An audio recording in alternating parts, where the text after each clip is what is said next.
Mike, je suis vraiment ravi et honoré que tu sois là pour le podcast Je t'emmène en voyage.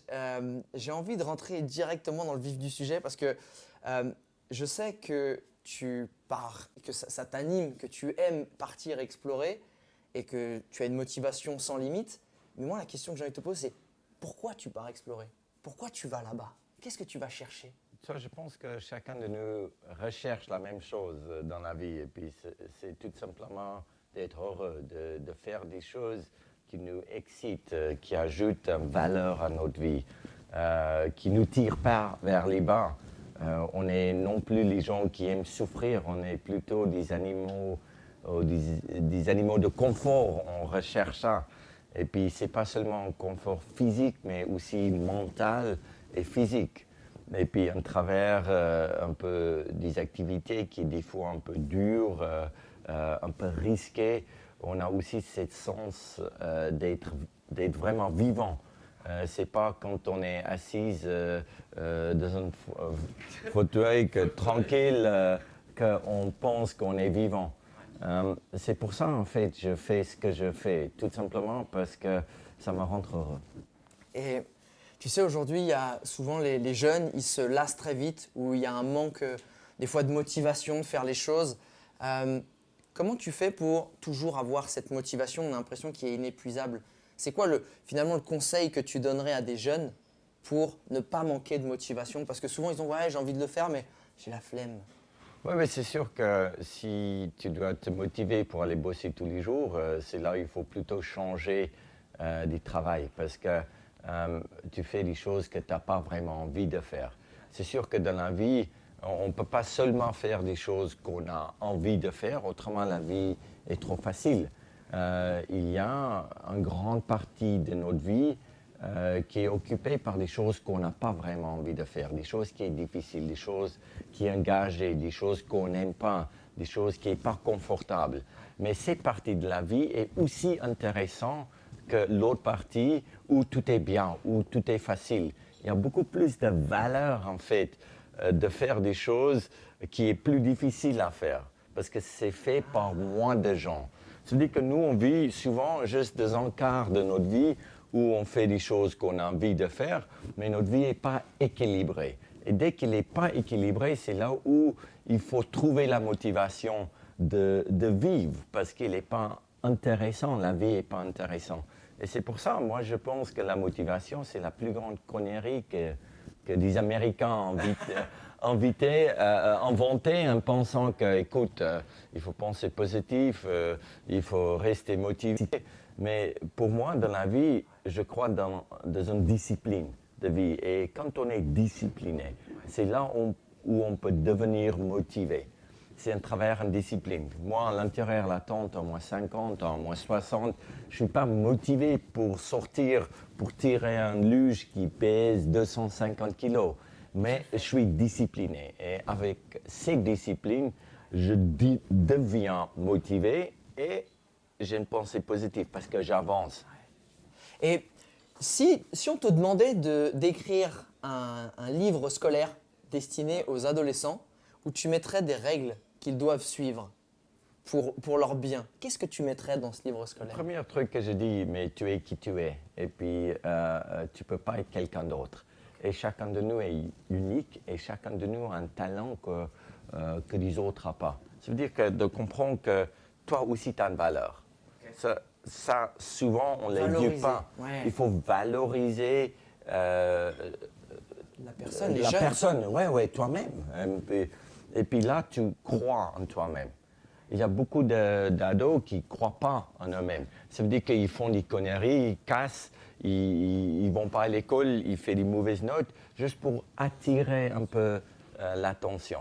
Puis en fait, tu n'en as pas besoin de faire ça. Dès que tu as une valeur que tu peux partager que les autres pas, les gens sont en fait intéressés dans ce que tu fais et qui tu es. Et puis, qui est aussi intéressant de dire, c'est qu'on doit rester curieux. On ne peut pas toujours tourner dans les mêmes cercles. On doit élargir notre connaissance et nos expériences. Et d'écouter, c'est une manière de le faire. Souvent, on n'aime pas écouter quand on est ado. C'est vrai. Et moi, que j'étais aussi comme ça, Ouais. tout simplement parce qu'on sait, on pense qu'on sait tout, et puis on ne veut pas montrer qu'on est faible. Et puis, c'est justement quand on accepte que ce n'est pas qu'on est faible, qu'on doit écouter, mais qu'on peut enrichir et progresser. C'est là où tu n'as plus de problème. Aujourd'hui, après toutes ces expéditions, tous les exploits et tous les objectifs que toi, tu as atteints, c'est quoi les grandes leçons que tu as tirées de la vie? Parce que je pense qu'à chaque fois, tu tires des leçons, que ce soit sur toi ou sur la vie. C'est quoi que tu en as tiré après toutes ces années? Moi, j'ai appris que la vie a seulement 30 000 jours jusqu'à l'âge de 82 ans. Et puis, si on ne vit pas tous les jours à fond et si on ne prend pas des risques, on ne peut pas progresser dans cette vie, on ne peut pas avancer. Et puis, pour moi, de regarder en avant, d'avoir des objectifs clairs et de vraiment croire dans tes capacités de le faire et pas seulement de rêver avec les yeux fermés, mais de rêver avec les yeux grands ouverts et d'appliquer ces rêves dans une action qui est concrète. C'est ça qui me fait aller au pôle. C'est ça qui me fait traverser la jungle. Les rêves, c'est qu'un début de l'action qui amène la valeur dans la vraie vie. Et si tu devais peut-être un peu simplement résumer la vie en 5 mots, pour toi aujourd'hui, c'est quoi les 5 choses importantes dans la vie? Pour moi, qui est important de savoir, c'est que il ne faut pas penser que tu vas faire des choses demain. Parce que tu dois vivre aujourd'hui. Ta vie est aujourd'hui, elle n'est pas demain. C'est-à-dire que de vivre dans le futur à travers des choses qu'on n'a pas fait, compte pas. C'est une illusion.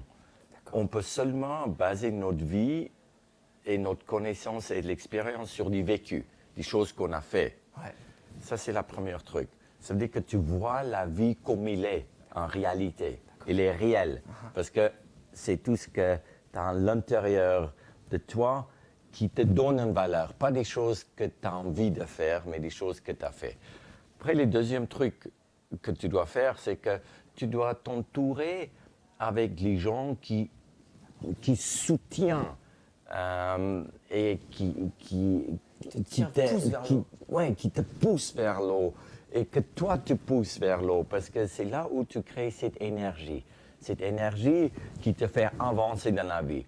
Dès que tu vois quelqu'un qui te dit « mais c'est pas possible », mais c'est là il faut dire « mais écoute, peut-être pour toi c'est pas possible, mais moi je veux le faire, et puis si tu veux pas me soutenir, ou moi je peux pas soutenir quelqu'un qui veut faire des choses qui n'a jamais été fait par avant, par lui, il faut plutôt être positif. Et de dire, mais comment on va faire? Ça va être difficile, mais comment on va faire pour réaliser les rêves? Et de se faire entourer par les bons gens, je pense que c'est très important. Parce que c'est là où, des fois, les autres croient plus en nous que nous. Et puis, ça porte cette énergie. On n'a pas envie de les décevoir. Exactement. Après, qui est aussi important de savoir, c'est qu'il ne faut pas aller au-delà de notre connaissance. C'est-à-dire? Ça veut dire que ça m'a pris 30 ans pour avoir des connaissances et de l'expérience pour traverser l'Antarctique entièrement. 30 ans. Tu veux dire qu'il ne faut pas avoir un excès de confiance, il ne faut pas avoir un ego qui dise... Il ne faut pas avoir un ego qui dise « mais moi, aujourd'hui, je veux traverser l'Antarctique » si tu sais que tu n'es pas capable. Parce que si tu sais que tu n'es pas capable, c'est là où tu vas décevoir les autres et toi-même. Tu as meilleur temps de dire que « oui, je veux traverser Groenland » parce que c'est faisable. Et c'est là où des gens vont dire « waouh, il a du courage. Waouh, il va faire quelque chose qu'il n'a jamais fait par avant. » D'être réaliste dans les choses que tu veux faire. Et il y a toujours cet aspect de risque que tu dois prendre. Et si tu n'as pas de risque, tu ne progresses pas. Donc c'est l'échelle de se dire... L'échelle de dire, de déterminer où tu es, et puis de dire, mais avec ça de connaissances, je vais aller là. C'est comme monter un escalier. Et cet escalier, c'est toi qui dois le construire. Tu ne peux pas aller juste en haut sans escalier. Tu dois faire marche par marche. Et puis après, aussi pour moi, c'est ces aspects psychologiques dans l'approche que tu as. Psychologiquement, je pense que c'est là où tu dois savoir que, en fait, à travers la tête, tu peux repousser tes limites beaucoup plus loin que tu crois.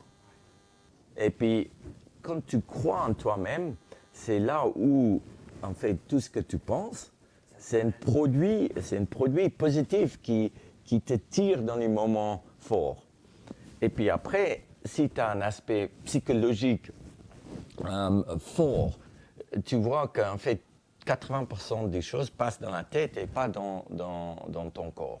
Puis dernièrement, c'est souvent dans la vie, on a trop d'options. Ça veut dire qu'on dit, mais si ça ne marche pas, on va essayer ça. Et si ça ne marche pas, on va essayer ça. Et si ça ne marche pas, ça veut dire qu'on ne bouge pas en avant, on bouge latéralement. Parce qu'on essaye, et puis on échoue, et puis on recule, et puis on essaye quelque chose. Il y a beaucoup de moments que tu dois enlever les options. Tu dois dire, mais j'ai une seule option. Et puis, c'est ça ou rien. Et puis, c'est là où tu t'accroches. C'est là où tu trouves des solutions. C'est là où tu peux traverser des murs. Et ce n'est pas en marchant en long des murs que tu vas trouver des solutions, parce que tu ne t'engages pas. Et du moment, quand tu n'as plus d'options, tu as une seule option, l'engagement est à 100%. Ça veut dire que tu ne peux pas t'engager si tu as trop d'options. En parlant de solutions et de trouver des solutions, pour aller chercher une petite anecdote, quelle est la solution le problème auquel tu as fait face, où tout t'avait l'air perdu, que tu as trouvé une solution dont tu es le plus fier? Tu sais, où là tu dis, alors là, je suis pas loin de la mort, et là, boum, tu as trouvé une solution. Je pense que ça t'est arrivé plusieurs fois. C'est laquelle dont tu es le plus fier? Je pense que aussi, des fois, on pense que c'est des lions, c'est la glace, c'est des froids, c'est la manque d'oxygène, c'est vraiment les grandes vagues qui va nous arrêter et puis qui va nous tuer un peu. En fait, c'est pas du tout ça. Pour moi, les plus grands dangers en tout ce que j'ai fait, c'était les êtres humains. Ah ouais. Et puis, quand je faisais l'attitude zéro, je me retrouvais devant un peloton d'exécution au Congo qui a tué l'autre gars qui était à côté de moi. Et puis là, j'étais d'abord déçu que ce n'était pas une tempête ou ce n'était pas la manque d'oxygène ou un rocher ou une avalanche ou une crevasse qui m'arrêtait, mais en fait, les êtres humains. Et puis, je disais, mais comment je peux accepter ça?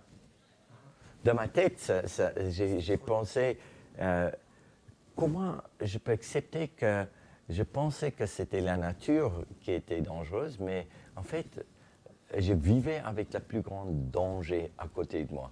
Et puis, c'était là où j'ai décidé vraiment de partir et de confronter, de prendre la fusil, de le mettre contre ma tête en disant, maintenant, regarde-moi dans les yeux et tire. Il ne faut pas me tirer sur une distance. Tu tires un homme. Tu dois savoir quand je tombe.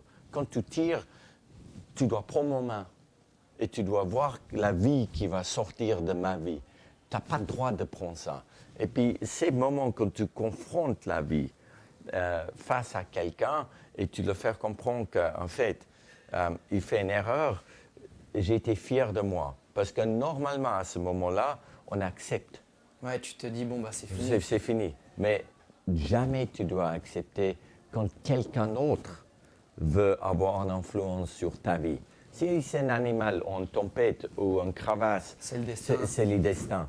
Mais que quelqu'un d'autre décide sur toi, tu ne peux jamais accepter.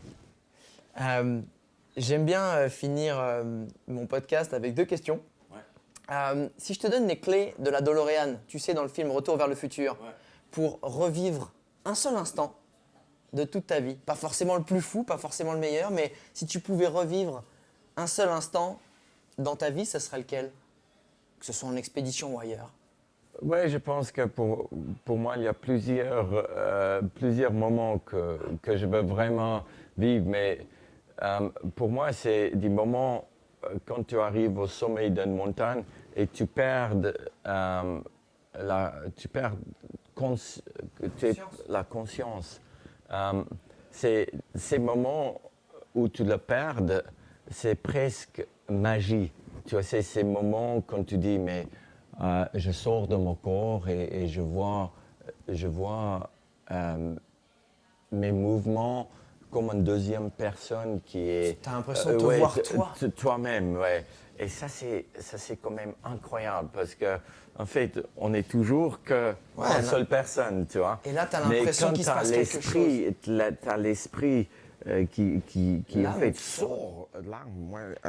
qui sort de ton corps et qui te regarde de loin. C'est quand même un moment que tu dis, mais waouh, ça c'est magique. On n'est pas que chair et l'os, mais il y a l'énergie à l'intérieur de nous.